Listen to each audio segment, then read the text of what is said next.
There's so many cool new products out there on the market right now. And there's so many cool new companies that are building on top of this trend of all the open source models and AI. I would just encourage folks to be out trying new stuff. If you have the ability, if you have the bandwidth to try out new products and tools, give them a shot, see how they work. All these companies are like building with the intention of trying to make advertisers and publishers' lives better. So the advice would be just, when folks come knocking on your door, like figure out how within reason, to start testing and seeing what works. Welcome to The Pubway, an original podcast by SeedTag, the global leader in neurocontextual advertising. Join us as we sit down with leaders from across the media ecosystem to unpack the trends, challenges, and innovations shaping the supply side of ad tech.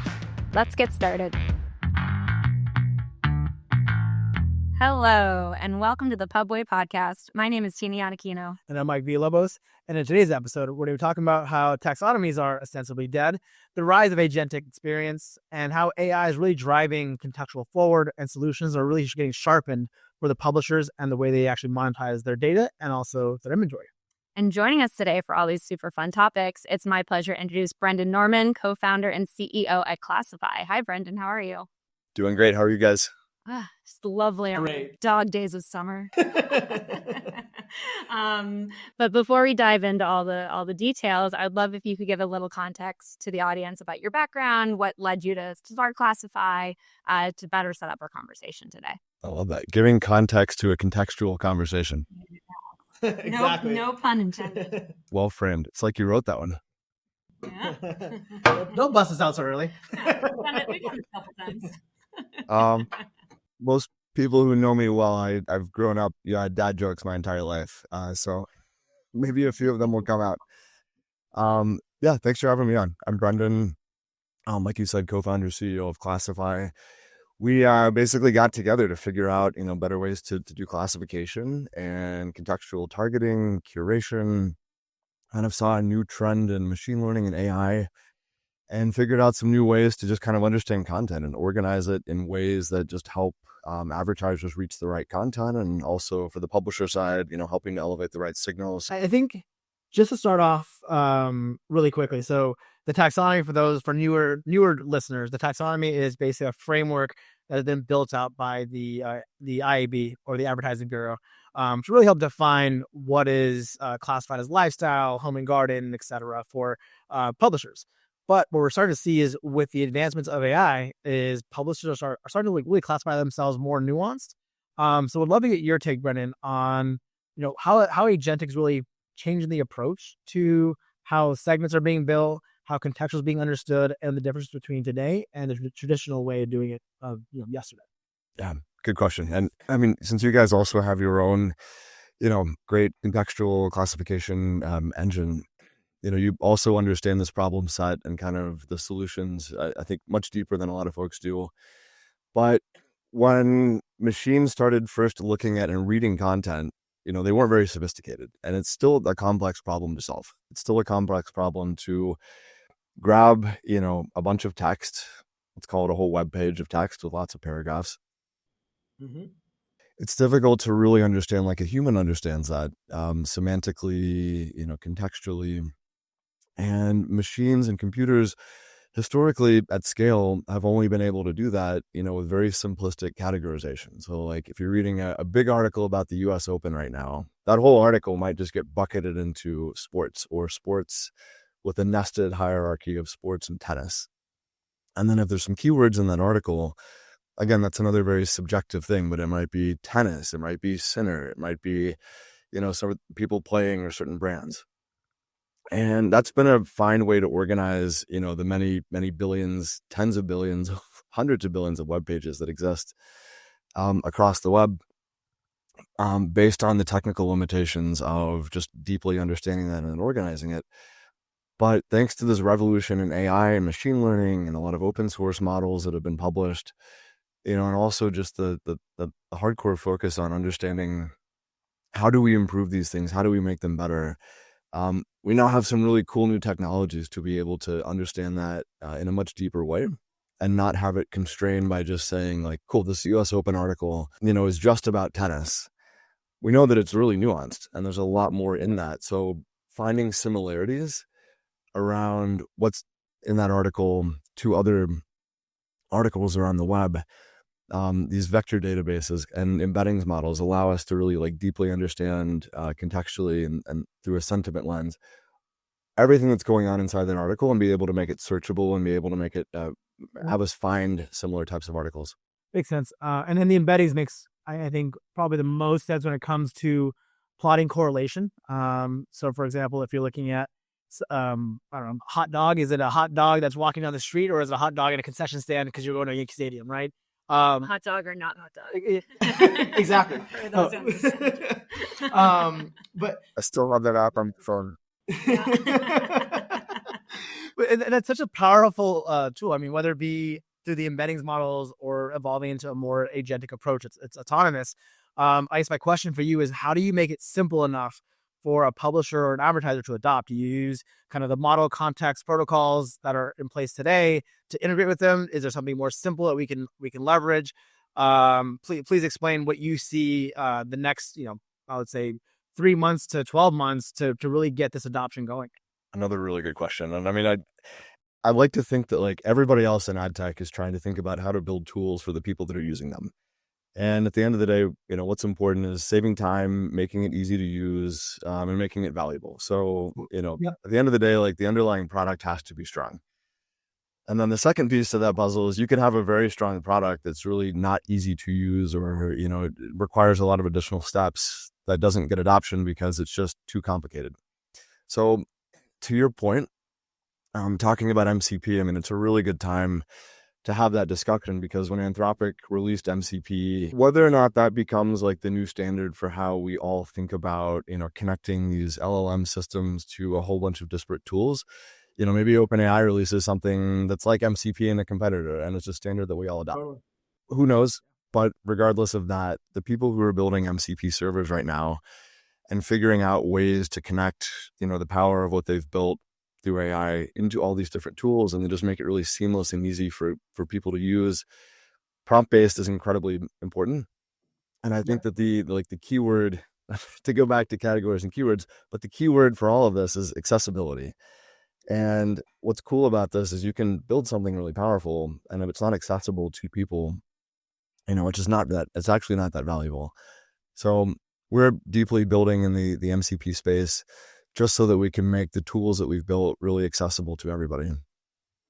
Yeah, and I think accessibility is a great word because it also leads to how we are governing all of this. Who's controlling the levers? Who's the puppet master? This current administration aside, there has been a huge lack of governance around cybersecurity, transparency, and just ownership. The ad tech industry in particular, we're kind of experts at building the plane while it's in flight. But how do you think we could be one method of approach for this topic? It's a good question. I mean, there are some folks that are working in the White House right now that come from ad tech. And they deeply understand this space too. And, I don't know all the complications around, what their opinions, how they get translated into actual policy, knowing that it's a brave new world out there. But that being said, I think the IAB earlier this month or last month, basically has a new workforce thinking about, all these things: privacy, regulation, policy. The new one, I think it's called the Content Monetization Protocols Working Group that they have, where they're thinking about a lot of these different bullet points that you just mentioned. So I think at the end of the day, privacy is really important. Developing these tools in ways that are thoughtful and, benefit publishers, make sure that advertisers are finding the right value, but also really thinking about user privacy are incredibly important. I don't have all the answers right now, but I'm glad that the IAB and other folks are like sitting down and like figuring all this stuff out. What? I thought you had an invite to the $200 million ballroom. Actually, question for you, T. So taking a step back to Brendan's comment earlier, which I think was a fair one, of building the tools for the people that are going to use it. I think it's very well known that publishers, I feel like, are sometimes undertooled. Yep. Is there a space or an opportunity to build tools for the publisher, do you think, since you're working with them day in, day out, to help them advance and not let's say catch up, but like be just as dangerous as the SSPs, as the ad tech providers that are out there? Yeah, well, I think from a publisher's perspective, they know their O&Os the best. Yes, we can bring in all these third-party tools to help them have deeper understandings, but if you look at someone like a Dotdash Meredith, who has a whole Decipher product, like they know their content in and out.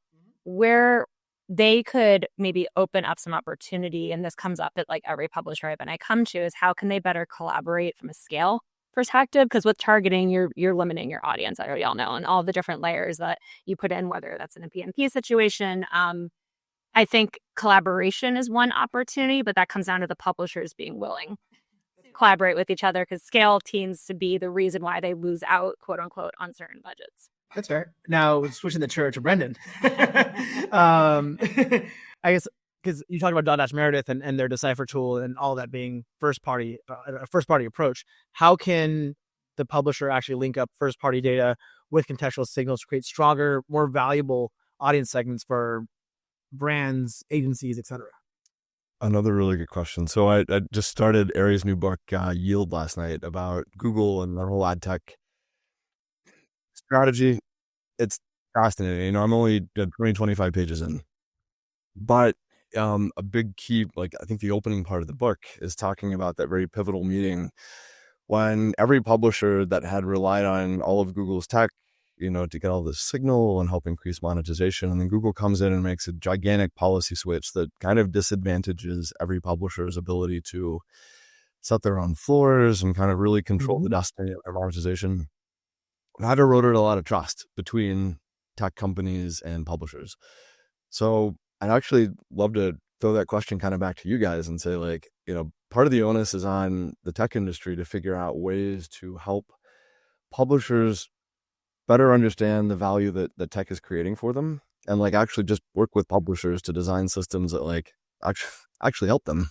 Yeah, I mean, publishers inherently are data companies, but don't view themselves as such, at least in my experience. I think the ones that will be successful will lean into that and maybe not try to reinvent the wheel, but there are a ton of tech platforms out there to help them close these gaps. It's a classic build versus buy, of course, but you know, there's companies like Attitude, Freestar, et cetera, who are offering like enterprise tools for publishers with a tech lens for their needs. So as the industry landscape is changing, the decimation of search traffic, impacting ad revenue, et cetera, there are opportunities to work smarter, not harder, and align yourselves with companies like that.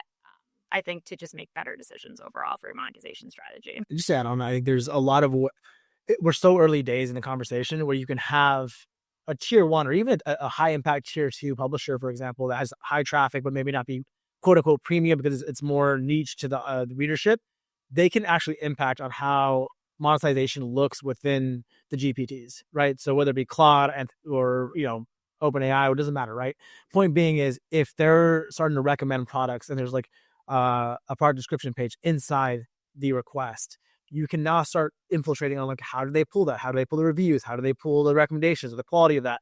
So they need to, I would implore the publisher to step forward a little bit more and be more active in the ecosystem instead of taking a step back and waiting to see what happens on like search rankings and et cetera, or like SARPs, but looking at actually what's happening within the, like where people are engaging with the most, learning the most. And then from there saying, hey, raise my hand, use me for this. Because I think there's already been a couple instances where New York Times, a couple other folks are working with ChatGPT or OpenAI to actually monetize their content in a kind of proxy format versus just a LAMP format. Yeah, but it's limited though, because not everyone's a New York Times, unfortunately. Sure.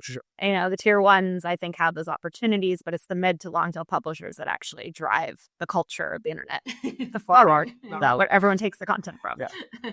So if I want cat videos with, I don't know, random fashion, yeah, I can find it. Probably. Hopefully. Well, speaking of cat videos and random fashion, sustainability. Brandon, I have a very cynical view of sustainability, so I'm hoping you can kind of coax me out of this. But what role can infrastructure efficiency play within making ad tech a little bit more sustainable? Whether it be to your earlier comment about like MCP servers or just ways we can just get better and more green, not for like the performative factor, but more for the actual sustainability factor. Another really good question. And I'll be interested to go into your skeptical view of all this. In some ways, it's actually in stark contrast with LLMs. And when you think about running Gemini or ChatGPT right now, it's very expensive to run these. It's like 10 times the cost of search or more in terms of carbon output, the electricity use. And I know that those companies, like, they don't want that, right? Like, they don't want to be spending more money. They don't want to be burning more carbon. Like, they are actively working to try to resolve this and make it more efficient at parity with search. But right now, ad tech and the part of the web that we're looking at, like collectively, classify seed tag that we're looking at, is actually a much more efficient, like sustainable part of the web and the way that people are engaging with content. So while, you mentioned how brands are being represented in LLMs, like that's a whole fascinating, area to explore. There's some really cool companies like Bluefish AI that are figuring out ways to help this, even though they don't have direct access into these LLMs and how the algorithms work to be surfacing certain advertisers or how they're being represented. It's kind of like the early days of SEO where we're figuring out this new, whatever we call it, geo generative engine optimization, or like AO. I don't know what we're going to call it. But on the sustainability front, I mean, the part of the web that we're looking at is inherently much more sustainable. And I think back to your original question, thinking about contextual and thinking about solving that thing of putting the right ad in front of the right person at the right time, which people have been saying in ad tech for 20 or 30 years. That supply path optimization, that whole framework of saying, cool, you're an advertiser. Here's a list of very specific URLs that you should run an ad against. And then making sure that happens through really good curation and supply path optimization. In a lot of ways, that reduces a lot of the over complexity that, big fragmented companies like Google have built. And they've, header bidding is inherently expensive. It's inherently like not great for the ecosystem. Mm-hmm. It's not great for the environment. So in a lot of ways, what we're doing, not just classify, but I think what you're doing as well, folks that are in the contextual space, just by default are helping to make ads more efficient. And that is deeply linked to sustainability. Yeah, I think a crazy data point I always recommend, and I'm actually scared to look up the most updated data point, but like a year or so ago, I heard that our industry has a larger carbon footprint than the airline industry. You want me to say just as scary? Always. For every yeah, that's fair. Doom and gloom. Scary time. For every query that's made in ChatGPT is 16 ounces of water. I've heard you like dump a water ball out, basically. Yeah. Cool. So cool. Yeah, that's a little scary. But I think there are ways to get around it, whether it be investments in nuclear. You see Oklo, which is now attached to OpenAI, really getting some good footing in terms of like nuclear energy in a way it's sustainable, to not rely so much on natural resources. But how should we actually measure the impact of a full supply chain, going beyond just the kind of, again, the like very proxy metrics of like, yes, it's sustainable, but it doesn't look like the entire supply chain of like an ad server, a data center, et cetera. What do you think, Brendan? What are ways that you all are doing it? What are ways that you've seen work really well? Back to dad jokes. Please do. Now we're talking. Back to dad jokes. So at Cannes, I got to do this fun panel with on Equative, and Brian O'Kelly was on the panel and a couple other folks. And as I was the night before, I was sitting there, I was literally drinking rosé, and I was like chatting with some friends about exactly this conversation topic: sustainability, efficiency, ROAS. And it came to me, I was like, there's this interesting new metric that, it is very dad jokey, and I don't know if it will actually end up ever becoming a metric, or if it just kind of becomes something that people talk about to inform the actual metric. But return on sustainable efficiency, rosé. And it's a way to kind of combine, return on ad spend with efficiency and sustainability. We haven't sat down and like deeply plotted out how this all works, but I mean, it's kind of fun to say, right? Rosé, return on sustainable efficiency. Remind me to find you in Cannes next year, because this sounds like a lovely 2 a.m. conversation. Yes, rosé all day, and hopefully not so many sustainability panels on yachts, because the irony is not lost on me. That's right. That's a really fair point. I hadn't thought about that. It's fine. We all do it. That's a fair point. So yeah, I guess the answer is like just more efficiency throughout that process, right? And if there are so many people constantly bidding to win that one impression, and that entire supply chain is not, super efficient, like it's not sustainable at the end of the day. Making that whole thing more efficient, making that whole supply chain optimized by default is more sustainable. And I think that it would be great to have the industry lean into that. There are cool companies like Scope3 that are, leading the charge here in terms of the conversation. Has anybody really cracked the nut yet? No. And at the end of the day, if you're, somebody who's making decisions, on the advertiser side and the publisher side and the ad tech side, you're doing that with your return on ad spend or your monetization at top of mind. Sustainability is usually secondary and it's a nice to have. But I do think some of the cool things about, not to overly like pitch Scope3, but some of the cool things that I do really deeply support are their emphasis on making this a big part of the conversation and then tying that back to actual results. And, I think it is really cool because at the end of the day, like that's not the thing that's going to fix this whole, fix our planet. But at the end of the day, it is helpful to be talking about it, and it's helpful to be aligning sustainability, with contextual, with just supply path optimization and a lot more efficiency in the space. Scope3 only measures the campaign, not the actual like underlying like the DSP or any other like calls that are coming through like QPS from like a supply side platform, right? It's like I feel like they're limited in what they actually view. So I wouldn't in present day. Exactly, in present day. Yeah. So I'm not sure they're getting the entire picture of the emission view. I feel like sometimes it's a bit more of like you have a stamp of approval of you're trying, but you're not actually doing it. That makes sense. A lot of work to be done. There's a lot of totally agree. I'm curious your skeptical view of this outside of sustainability. Yeah. I have a few hot takes, but I think over rosé. Yeah, it's probably not best for this podcast because people will be called out. But I just in the end of the day, I think there needs to be a better job of unifying and getting more of the DSPs in place as well, whether it be the Trade Desk, DV3, even Yahoo, like some of the larger players in the space, alongside the Pubmatics of the world, the Equities of the world, to really look at what's happening with the ad calls. Like for example, Equitive does bid shaping. That makes sense.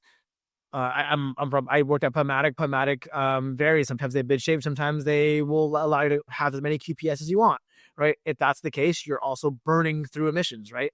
So as you kind of look at that, like scoping, there needs to be a better landscape view and not so much of a myopic campaign view, because one campaign isn't going to save the planet. It's the entire initiative moving in the same direction.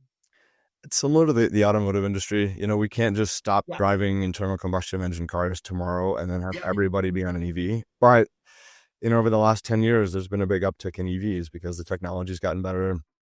The batteries are easier. There's more distribution for charging systems around, so the whole infrastructure is getting better while we're still relying on, traditional technology. Yeah. And I mean, I think it's just classic. Change happens slowly over time. Totally. And then all of a sudden it's like everything's different. I mean, even look at Google. They didn't set out to be this evil monopoly, I almost took a water out. And not saying that it's like but I'm saying that wasn't their intent when they created everything. Ironically, it's the opposite of their original do no evil. Yeah. You're not wrong. Look, everyone. What's the adage? Live long enough to become the villain. Yeah, you live long enough to see yourself become the villain. And like you get big enough, you just start becoming that person, right? That man. Speaking of the villain, Q4. love these hard stops right now, but Q4, I think everyone knows is everyone's ramp up, whether it be publisher monetization or advertiser ad spend. So what can publishers do in Q3 to set up for success, whether it be campaign based, operational excellence, whatever you think is best, Brendan? What is some Q4 knowledge or some insight? There's so many cool new products out there on the market right now. And there's so many cool new companies that are building on top of this trend of the open source model with an AI. And I would just encourage folks to be out trying new stuff. Like try everybody. If you have the ability, if you have the bandwidth to try out new products and tools, give them a shot. See how they work. All these companies are building with the intention of trying to make advertisers and publishers' lives better. And, who knows, the next, hopefully not Google, but hopefully the next large company that's in the ad tech space is just out there right now as a startup, and they've built something cool, and, they're getting it out in market. They're getting testing feedback. They're working with their clients. So the advice would be just, when folks come knocking on your door, figure out how, within reason, to start testing and seeing what works. Perplexity, is that you? Or the brazen kind of unsolicited, I want to buy you Google Chrome was, that was pretty awesome. No, this has been very, very good. Honestly, one of our conversational podcasts we've had. Yeah, it's very it's like we've done this before. Exactly. And we don't have to talk about what's on your bookshelf because we already know you're reading Yields, and I'm excited to unpack the book when we're both finished because I'm also in the middle of it. Should we start a book club? We should. I'm in. Over Rosé, of course. Yes. But I would love to maybe end our conversation with one industry trend, since we did start out in more of the agentic space, agentic versus generative. There's a lot of kind of conflicting vernacular floating around, especially for people unfamiliar with the space or scared of it, quote unquote. So I guess, what is one industry trend or innovation that publishers specifically should keep their eyes on?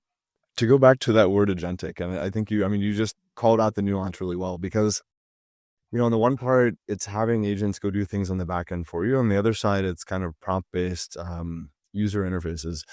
So, a lot of the times we're kind of trained to think about like, go to a dashboard and then click a bunch of things and select some boxes and write in some text and do a drop down. And that's fairly complex to do.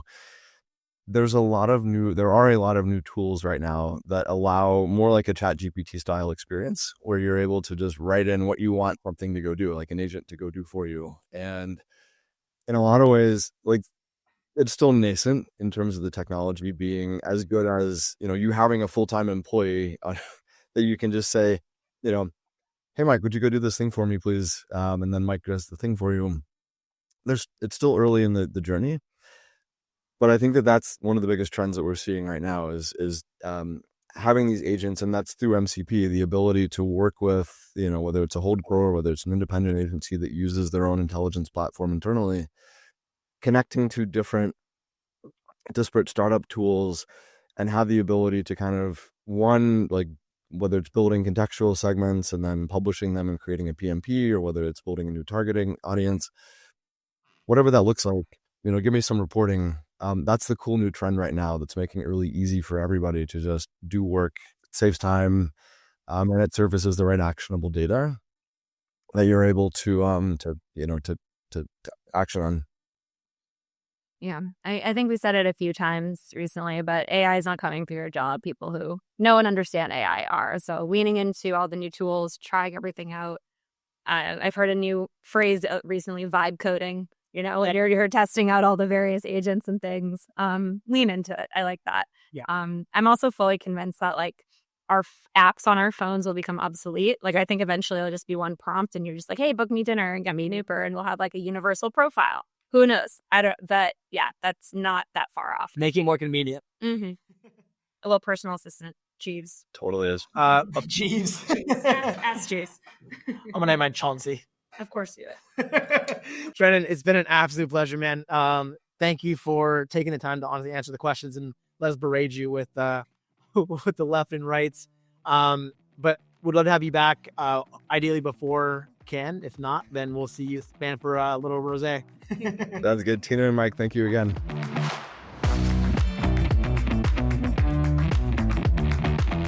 Thank you for listening, and we hope you enjoyed this episode of the Pubway podcast. This episode is brought to you by SeedTag, the global leader in neurocontextual advertising. Learn more and reach out to us at seedtag.com.